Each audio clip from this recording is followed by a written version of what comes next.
Hey guys, and welcome back to this channel. In this video I'll be showing you guys how you can create this ghost video transition on CapCut PC.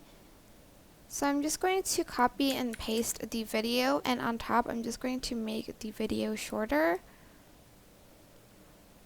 Maybe like this short. And then I'm going to add a keyframe here, and then kind of like at the end I'm going to scale it up. Like this much maybe. Go to animation and select the fade out and have the duration as long as possible. Right click, show keyframe animation, select the second keyframe, go to graphs and select ease in 1. And that is it. I hope this tutorial was helpful for you guys. Don't forget to like, comment, share, and also subscribe to this channel if you haven't done that already.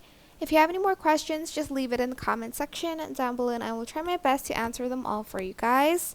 And if you find this video helpful, please click the thanks button above the description box down below. Thank you so much for watching. Bye!